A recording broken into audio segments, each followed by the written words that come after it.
واقعہ کربلا تاریخ کا دردناک واقعہ ہے۔ محرم کا مہینہ آتے ہی کربلا کی یاد تازہ ہو جاتی ہے۔ السلام علیکم دوستو، آپ کا اپنا چینل نوری اسلامک ٹیوبر پھر سے آپ کی خدمت میں ایک دل کو چھو لینے والی ویڈیو لے کر حاضر ہوا ہے، جس کو سن کر آپ کا ایمان تازہ ہو جائے گا، لہٰذا ویڈیو کو آخر تک ضرور دیکھیے گا۔ آج کی اس ویڈیو میں آپ کے سامنے حضرت امام حسین کے کربلا کے سفر کو بیان کروں گی کہ کس طرح سے حضرت امام حسین مدینہ چھوڑ کر آگے بڑھے تھے۔ سامعین، کربلا کے میدان میں دو کردار سامنے آتے ہیں، ایک حسینی اور دوسرا یزیدی۔ یزید محسون کا ناپاک بیٹا تھا اور حسین محمد عربی صلی اللہ علیہ وسلم کی بیٹی حضرت فاطمۃ الزہرا کے شہزادے تھے۔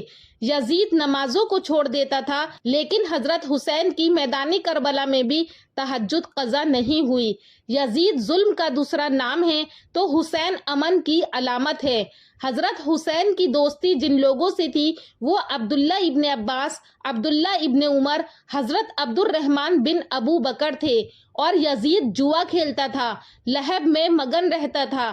ایک طرف محمد عربی کا نواسہ فاطمہ کے دودھ کا اثر، حضرت علی مرتضیٰ کے خون کی تاثیر اور حضور صلی اللہ علیہ وسلم کے کندھوں پر بیٹھنے والے حسین تھے۔ ایک مرتبہ نبی اکرم صلی اللہ علیہ وسلم اپنی گود میں حضرت حسین کو کھلا رہے تھے تو حضور صلی اللہ علیہ وسلم نے اپنی زبان حضرت حسین کے منہ میں دے دی، اور وہ نبی کریم صلی اللہ علیہ وسلم کی زبان ایسے چوس رہے تھے جیسے کھجور کو چوس رہے ہوں۔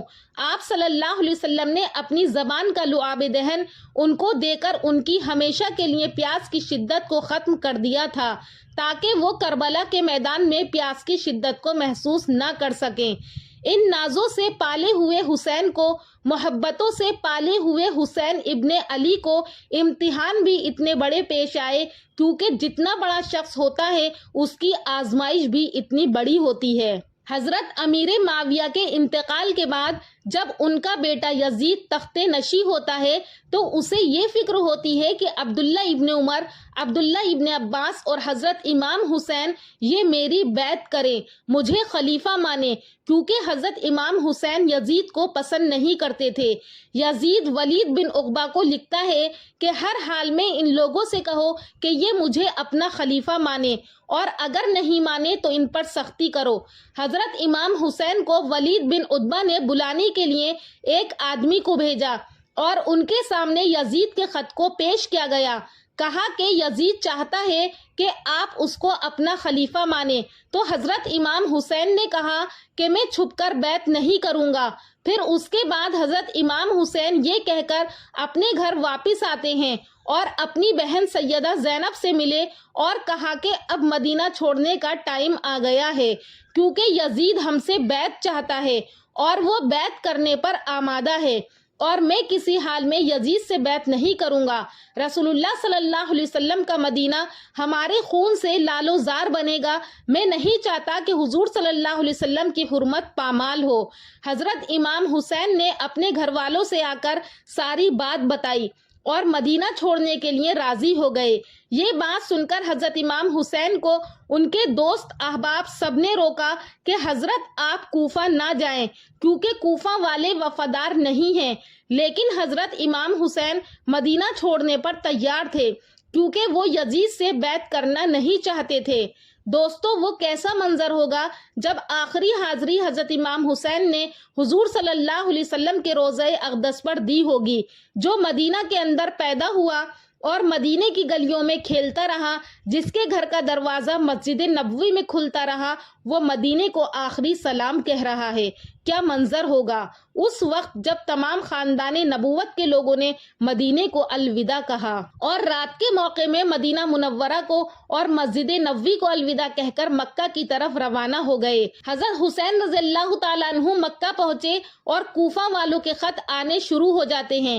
حضرت امام حسین مسلم بن عقیل کو اپنی طرف سے کوفہ والوں کے حالات معلوم کرنے کے لیے بھیج دیتے ہیں، کیونکہ 40,000 کوفہ کے لوگوں نے کہا تھا کہ آپ آ جائیں۔ جائیں ہم آپ کو یہاں پر اپنا خلیفہ مانیں گے۔ جب سیدنا امام حسین رضی اللہ تعالیٰ عنہ مکہ پہنچتے ہیں تو آپ حج کا ارادہ کر کے احرام باندھتے ہیں۔ آپ کو معلوم ہوتا ہے کہ حاجیوں کی شکل میں یہاں پر کچھ قاتل موجود ہیں جو آپ کو قتل کرنا چاہتے ہیں، اس لیے حضرت امام حسین اپنے حج کے احرام کو عمرے میں بدل کر آگے بڑھ جاتے ہیں۔ آپ نے کوفے کے راستے کو اختیار کیا۔ ابھی آپ راستے میں ہی تھے تو آپ کو خبر ملتی ہے کہ کوفہ والوں نے بے وفائی کر دی اور حضرت مسلم بن عقیل کو شہید کر دیا گیا۔ ابن زیاد کو وہاں کوفہ میں متعین کر دیا گیا جو بہت ظالم شخص تھا۔ ابن زیاد نے کوفہ والوں کو ڈرایا دھمکایا تو کوفہ کے لوگوں کے دل بدل گئے۔ انہوں نے حضرت حسین سے جو بیعت کی تھی اس کو توڑ دیا۔ وہ 40,000 کوفی جنہوں نے حضرت حسین کو خط لکھے اور کہا کہ آپ آ جائیں، ہم آپ کے قدموں کی آہٹ کو سننے کے لیے بے چین ہیں، وہ سب کے سب اپنی بات سے پھر گئے۔ ابھی حضرت حسین راستے میں ہی تھے کہ لوگوں نے جو حضرت حسین کے ساتھ تھے ان لوگوں نے کہا کہ حضرت آپ آگے نہ جائیں، دشمن آپ کے ساتھ کچھ بھی کر سکتا ہے، لہٰذا آپ یہاں سے واپس چلیں۔ تو اس وقت حضرت حسین نے ایک خطبہ دیا کہ جو تم لوگ مجھے بتا رہے ہو وہ میری آنکھیں پہلے ہی دیکھ چکی ہیں، اور حضرت حسین وہ ہیں جن کے پیدا ہوتے ہی نبی اکرم صلی اللہ علیہ وسلم کو حضرت جبرائیل نے ان کے شہید ہونے کی خبر دے دی تھی کہ آپ کا یہ بیٹا کربلا کے میدان میں شہید کر دیا جائے گا، اور کربلا کی مٹی حضرت جبرائیل نے لا کر حضور صلی اللہ علیہ وسلم کو دی اور آپ صلی اللہ علیہ وسلم نے حضرت ام سلمہ کو عطا کر دی۔ حضرت ام سلمہ بیان کرتی ہیں کہ ایک مرتبہ جب میں سوئی تو خواب دیکھا کہ حضور کے مبارک بال بکھرے ہوئے ہیں اور سخت پریشان ہیں، تو میں نے کہا کہ حضور آپ کی یہ کیا حالت ہے؟ تو حضور صلی اللہ علیہ وسلم کے ہاتھ میں ایک شیشی تھی اور اس میں خون تھا۔ حضور صلی اللہ علیہ وسلم نے فرمایا کہ میں حسین کے قتل کرنے کی جگہ سے آ رہا ہوں اور یہ حسین کا خون ہے۔ تو حضرت ام سلمہ فرماتی ہیں کہ جب میں دوپہر کو قیلولہ کر کے اٹھی، 10 محرم دوپہر کا وقت تھا، جمعے کا دن تھا، تو میں نے دیکھا کہ وہ شیشی جس میں کربلا کی مٹی تھی اور حضور نے مجھے دی تھی وہ خون بن چکی ہے۔ تو یہ خبر تو پہلے ہی دے دی گئی تھی۔ حضرت حسین نے اپنے قافلے والوں سے کہا کہ میں اس لیے جا رہا ہوں کہ قیامت تک ظلم، جبر اور نا انصافی کے خلاف کھڑے ہونے والوں کے لیے کوئی نمونہ تو ہو۔ پھر حضرت حسین اپنے قافلے والوں کے ساتھ آگے بڑھے اور کربلا میں جا کر ٹھہرے۔ 7 محرم کو پانی بند کر دیا گیا، پانی نہیں تھا تو کھانا بھی نہیں تھا، لیکن وہاں کربلا کے میدان کے سامنے فرات کی نہر اپنی موجوں کے ساتھ بہہ رہی تھی، لیکن دشمنوں نے نہر تک جانے نہ دیا۔ ابن زیاد اور اس کے پورے لشکر نے چاروں طرف سے حضرت امام حسین اور ان کے قافلے کو گھیر رکھا تھا اور ان سے حملہ آور ہونا چاہتا تھا۔ 9 محرم کی ساری رات حضرت حسین نے ذکر اور عبادت میں گزاری اور رات کی تاریکی میں اپنے دوستوں سے کہا کہ ان کی دشمنی میرے ساتھ ہے، اگر تم لوگ واپس ہونا چاہتے ہو تو چلے جاؤ۔ یہ کہہ کر آپ نے تھوڑی دیر کے بعد چراغ بند کر دیا۔ اس کے بعد جب کچھ دیر ہو گئی آپ نے چراغ جلایا تو وہاں سے کوئی بھی نہیں گیا۔ لوگ کہنے لگے کہ حضرت ہم آپ کو چھوڑ کر کہیں جانے والے نہیں ہیں۔ اب صبح ہو جاتی ہے، سورج پوری آب و تاب کے ساتھ 10 محرم جمعے کے دن طلوع ہوتا ہے۔ حضرت حسین ابن زیاد کے لشکر سے کہتے ہیں کہ تم لوگ کیوں ہمارے راستے کو روک رہے ہو؟ میں نے تو تمہارا کچھ بھی نہیں کیا، تم جانتے نہیں کہ میں کون ہوں، تمہارے رسول کا نواسا ہوں۔ لیکن ابن زیاد اور اس کے لشکر پر ان باتوں کا کوئی اثر نہیں ہوا، سوائے ایک آدمی حر کے جو پہلے ابن زیاد کے لشکر میں تھا اور پھر بعد میں حضرت حسین کے لشکر میں شامل ہو گیا۔ اور ادھر سورج اپنی پوری گرمی کے ساتھ روشن تھا۔ حضرت امام حسین کے بچے بالخصوص خواتین پیاس کی شدت میں تھیں، حلق خشک ہو چکے تھے۔ حضرت سکینہ تڑپ کر اپنے باپ سے کہتی ہیں کہ مجھ سے 6 ماہ کے علی اصغر کی پیاس نہیں دیکھی جا رہی تھی۔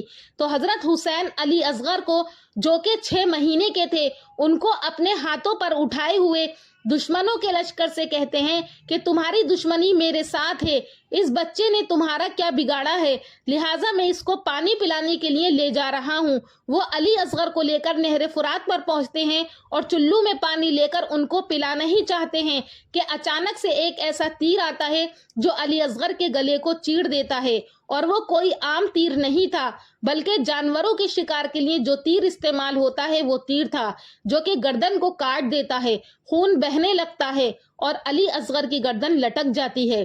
حضرت امام حسین وہ بہتا ہوا خون اپنے ہاتھ میں لیتے ہیں اور آسمان کی طرف منہ کر کے کہتے ہیں کہ مالک حسین کی یہ قربانی بھی قبول فرما۔ سلام پیش کرتی ہوں حضرت حسین کو کہ 6 ماہ کے علی اصغر ہاتھوں میں دم توڑتے ہیں، گردن لٹک جاتی ہے، خون بہ رہا ہے، اب خیمے کی طرف واپس آتے ہیں لیکن زبان پر کوئی شکایت نہیں۔ حسین صبر کے پیکر تھے، اب اپنے خیمے کی طرف آئے اور خیمے کے اندر موجود خواتین شہر بانوں حضرت سکینہ اور حضرت زینب، ان کا سامنا کرنا کوئی آسان کام نہیں تھا۔ وہ خیمے کے اندر علی اصغر کی لاش کو لے کر داخل ہوتے ہیں اور ان کو ایک طرف رکھ کر فرماتے ہیں کہ اب یہ حوض کوثر سے سیراب ہوگا۔ اللہ اکبر، کوہرام مچ جاتا ہے، خیموں کے اندر کیا منظر ہوگا، اور ادھر دوسری طرف دشمن حملہ کرنے کے لیے لوگوں کو پکار رہا ہے کہ آؤ اور ہم سے لڑائی کرو۔ تو پھر لڑائی شروع ہوئی اور جو آپ کی جانثار ساتھی تھے وہ سب میدان جنگ میں اتر آئے اور سب کے سب شہید ہو گئے۔ اب اہل بیت کی باری تھی تو سب سے پہلے حضرت امام حسین نے لڑائی کے لیے اپنے جوان بیٹے 18 سال کے علی اکبر کو میدان جنگ میں بھیج دیا، اور وہ علی اکبر جو حضرت حسین کی آنکھوں کا نور ہے، دل کا سکون ہے، جب وہ دشمنوں کا سامنا کرتے ہیں اور دشمن ان پر حملہ کرتے ہیں تو وہ اپنے گھوڑے سے زمین پر آ کر گرتے ہیں تو اپنے باپ حضرت حسین کو آواز دیتے ہیں، اتنے میں وہ بھی اللہ کے راستے میں شہید ہو جاتے ہیں۔ آگے بڑھ کر حضرت حسین اپنے بیٹے کی لاش کندھوں پر اٹھا کر خیموں تک لاتے ہیں اور ہاتھ میں لا کر آسمان کی طرف دیکھتے ہیں کہ مالک حسین کی یہ قربانی بھی قبول فرما۔ یہاں امام حسین کے سامنے آنسو نہیں بلکہ خون بہ رہا تھا، وہ صبر سے کام لے رہے تھے۔ پھر ان کے چھوٹے بیٹے عبداللہ ابن حسین نے خیمے سے باہر جا کر دیکھا تو حضرت حسین نے ان کو اپنے آگے گھوڑے پر بٹھا لیا، اور ابھی باپ بیٹے ایک دوسرے کو دیکھ ہی رہے تھے کہ ایک دشمن نشانہ لگا کر تیر مارتا ہے، وہ بھی عبداللہ کے گلے میں جا کر لگا اور خون بہنے لگا اور ان کی گردن لٹک گئی، خون فوراً زمین پر گرنے لگا۔ حضرت حسین نے اپنے بیٹے کو اپنے ہاتھوں میں لیا اور آسمان کی طرف دیکھ کر کہا کہ اللہ حسین کی اس قربانی کو بھی قبول فرما۔ علماء بیان کرتے ہیں کہ اس قافلے میں سب سے زیادہ خوبصورت بچہ حضرت امام حسن کا بیٹا قاسم تھا، وہ بھی چھوٹے تھے۔ جب وہ خیمے سے باہر نکلے تو ان کو بھی ظالموں نے نہ چھوڑا اور ان پر حملہ کر دیا۔ جب وہ زمین پر گرے تو فوراً انہوں نے اپنے چچا کو پکارا کہ ہائے چچا۔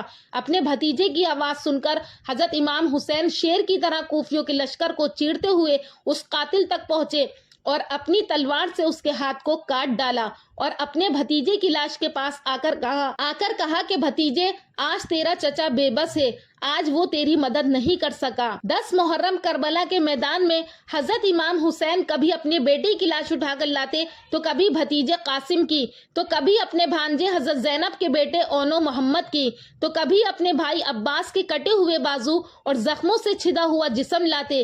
کیا کیا قیامتیں تھیں جو اس کربلا کے میدان میں حضرت امام حسین پر نہیں کی گئیں۔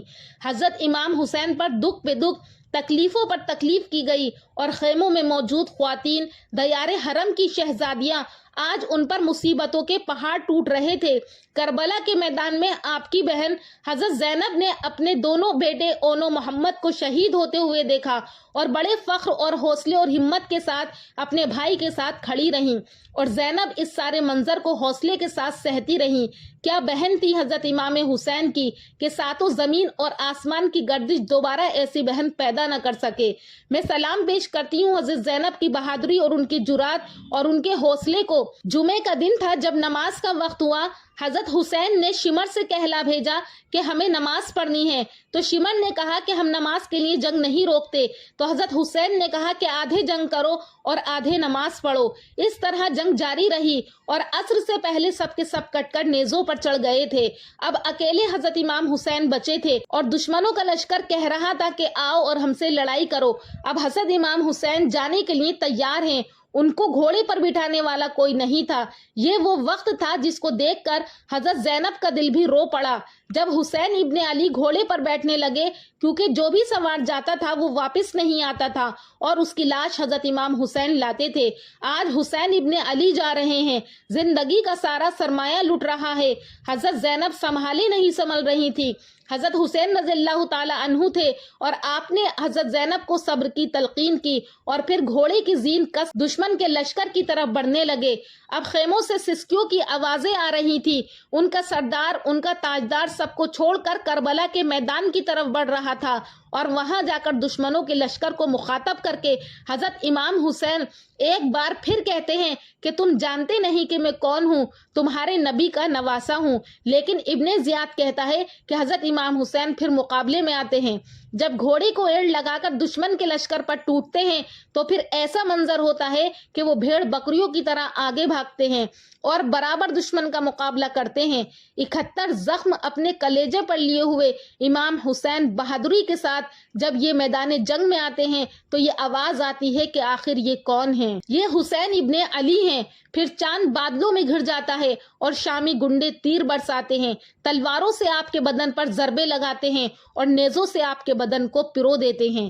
جب ان کا پیرہن بعد میں اتارا گیا تو اس میں 122 سوراخ تیروں کے تھے، 33 زخم تلواروں کے تھے اور باقی زخم نیزوں کے تھے۔ زرا بن شریک تمیمی نے جب آپ پر نیزے کا وار کیا تو آپ گھوڑے کی زین سے زمین پر گرے تو بدن چھلنی تھا، زخموں سے خون بہ رہا تھا، لیکن زبان پر شکایت نہیں تھی، چیخ و پکار نہیں تھی، اور زمین پر آتے ہی فوراً اپنی پیشانی کو سجدے میں ٹیک دیا اور اللہ کی حمد و ثنا بیان کرنے لگے۔ جب وہ سجدے میں تھے تو دشمن کے لشکر کا ایک آدمی آگے بڑھا گردن کاٹنے کے لیے تو کانپنے لگا اور پیچھے ہٹ گیا تو شمر نے اس کو برا بھلا کہا اور کہا کہ ایک زخمی آدمی کے سر کو نہیں کاٹ سکتا۔ اتنے میں سنان بن انس نہری آگے بڑھا اور اس نے گردن کاٹ دی۔ دشمنوں میں خوشی کی لہر دوڑ گئی اور گردن کو نیزے پر چڑھا دیا اور باقی آپ کے جتنے بھی ساتھی تھے سب کی گردنوں کو نیزے پر چڑھا دیا گیا۔ جب حضرت حسین اور تمام لوگوں کو شہید کر دیا گیا، نیزوں پر لٹکا دیے گئے، 10 گھڑ سواروں کو حکم دیا گیا کہ ان پر گھوڑوں سے چڑھائی کر دے تو ان کو رون دیا گیا، ان کے اوپر گھوڑے دوڑا دیے گئے، ان کے کپڑے اتار لیے گئے اور ان پر پانی چھوڑ دیا گیا، دفن نہیں کیا گیا۔ پھر بنو اسد ایک قبیلہ ہے، وہ لوگ آئے اور بنو اسد نے آ کر سب لوگوں کو الگ الگ دفن کیا، سب کی قبر بنائی۔ پھر جب دشمن کو پتا چلا تو انہوں نے سب قبروں کے اوپر پانی چھڑوا دیا تاکہ سب کے نام و نشان مٹ جائیں۔ پانی چھوڑ دیا گیا۔ پھر ایک بوڑھا جس کا نام اسد بتایا جاتا ہے، اس نے مٹی کو سونگنا شروع کیا۔ سونگتے سونگتے جب امام عالی مقام حضرت امام حسین کی جگہ پر پہنچا اور سونگا تو کہا کہ یہ جنت کی خوشبو ہے، یہی میرے نبی کا نواسا ہے اور یہی آرام کر رہا ہے۔ وہاں آپ کی قبر کو دوبارہ بنایا گیا۔ ناظرین کرام، جب یہ قافلہ چلا اور خیموں کے اندر جو خواتین تھیں جن میں ان کی بہن زینب اور ان کی زوجہ اور دیار حرم کی شہزادیاں تھیں، ان سب کو نکال کر رسیوں سے باندھ کر اونٹوں پر سوار کر دیا گیا۔ حضرت امام زین العابدین وہ بیمار تھے اس لیے بچ گئے اور وہ 14 سال کے تھے۔ جب قافلہ اس جگہ سے گزرا جہاں لاشیں پڑی تھی تو زین العابدین پر بے ہوشی طاری ہو گئی۔ حضرت زینب نے جب پیچھے مڑ کر دیکھا تو کہنے لگی کہ میرے نبی کا گھر ذبح ہوا پڑا ہے، میرے نبی کے لاڈلوں کی نسل کٹی پڑی ہے، اور بے ساختہ ان کی زبان سے یہ الفاظ نکلے اور مدینے کی طرف منہ کر کے حضور صلی اللہ علیہ وسلم سے فریاد کی کہ یا رسول اللہ، اے پیارے آقا، اے میرے نانا محترم، یہ دیکھیے آپ کا حسین پڑا ہے، بدن سے کپڑے اتار لیے گئے، کفن بھی نہیں دیا گیا۔ مٹی کو غیرت آئی تو اس نے سب جسم کو اپنے غبار سے ڈھانک دیا۔ حضور آپ کی اولاد کاٹ دی گئی، حضور دیکھیے آپ کی بیٹیوں کے ہاتھ باندھ دیے گئے۔ کوئی آنکھ ایسی نہیں جو اس منظر کو دیکھ کر یا اس واقعے کو سن کر اب تک روئی نہ ہو۔ ناظرین کرام، اب یہ قافلہ کوفے کی طرف روانہ ہو گیا۔ آگے آگے شہیدوں کے سر نیزوں پر تھے اور قافلہ پیچھے چل رہا تھا۔ یہ لٹا ہوا قافلہ کوفے میں پہنچا اور کوفے میں آیا اور پھر سب قافلہ دمشق میں پہنچایا گیا۔ جب حضرت حسین کے سر کو سامنے رکھا گیا تو ابن زیاد حضرت حسین کے ہونٹوں پر چھڑی مارنے لگا تو حضرت انس نے فرمایا کہ ان ہونٹوں پر چھڑی نہ مار، میں نے ان ہونٹوں پر اللہ کے نبی کے ہونٹوں کو لگتے ہوئے دیکھا ہے۔ یزید کے دربار میں ان سب کی حاضری ہوئی اور پھر وہاں سے لٹے ہوئے لوگ مدینہ منورہ پہنچے۔ کیسے مدینے کے لوگوں نے ان کا استقبال کیا ہوگا؟ اہل مدینہ زینب سے پوچھتے تھے کہ زینب حسین کہاں ہیں؟ اپنے پیغمبر پیغمبر کے شہزادوں کو اور اپنے پیغمبر کی شہزادیوں کو جو اس امت نے زخم دیے ہیں وہ کائنات کی ایک انوکھی داستان ہے۔ پیغمبر رحمت کی آغوش میں کھیلنے والا، حجرہ فاطمہ کا جانشی، رسول اللہ صلی اللہ علیہ وسلم کا وارث، منبر رسول پر حضور کی گود اور پہلو میں بیٹھنے والا حسین، حضور کی زبان چوسنے والا حسین، حضور کے کندھوں پر سواری کرنے والا حسین، حضور کی پشت پر کھیلنے والا حسین، وہ حسین جس کے گھر کا دروازہ مسجد نبوی کے اندر کھلتا تھا، آج 10 محرم الحرام جمعے کے دن شہادت کے مرتبے کو پا کر اللہ کو پیارا ہو جاتا ہے اور اپنے نانا جان سے جا ملتا ہے۔ دوستو، محرم اور کربلا ایک پیغام ہے جو اللہ کو راضی کرنے کے لیے ہیں۔ ہر حال میں اللہ کو راضی کر لو اور یزید کا ساتھ نہ دو۔ اسلام زندہ ہوتا ہے ہر کربلا کے بعد۔ اللہ پاک ہمیں اسوہ حسین پر عمل کی توفیق عطا فرمائے اور اہل بیت کی محبت ہماری روحوں میں جذب کر دے، اور جس ہمت کے ساتھ انہوں نے دکھوں کو جھیلا ہے اللہ پاک ہمیں بھی وہ ہمت عطا فرمائے، ان کی طرح ہمیں اسلام پر ثابت قدمی عطا فرمائے کہ کس طرح سے اسلام کو زندہ کیا ہے۔ اللہ پاک ہمیں بھی اپنے اسلام اور اپنے حضور کی سنتوں کو زندہ کرنے والا بنائے، اپنے حضور کے نقش قدم پر چلنے والا بنائے۔ آپ لوگوں سے گزارش ہے کہ یہ واقعہ آپ بھی سنیں اور اپنے بچوں کو سنائیں تاکہ بچوں کے اندر حسینی جذبہ پیدا ہو، اور حضرت امام حسین کے بچپن کے واقعات سنائیں۔ اس پر بھی ہمارا ایک ویڈیو ہے، آپ چاہیں تو وہ ویڈیو اپنے بچوں کو سنا سکتے ہیں۔ اللہ پاک ہم سب کے ایمان میں مضبوطی پیدا فرمائے۔ دوستو، امید کرتی ہوں کہ آپ کو ہمارا ویڈیو پسند آیا ہوگا۔ اگر پسند آیا ہے تو ہمارے چینل نوری اسلامک ٹیوبر کو ضرور سبسکرائب کریں اور کامنٹ سیکشن میں اپنی رائے کا اظہار کریں۔ انشاءاللہ پھر ملاقات کروں گی ایک اور اچھے ٹاپک کے ساتھ اگلی ویڈیو میں۔ تب تک کے لیے اللہ حافظ۔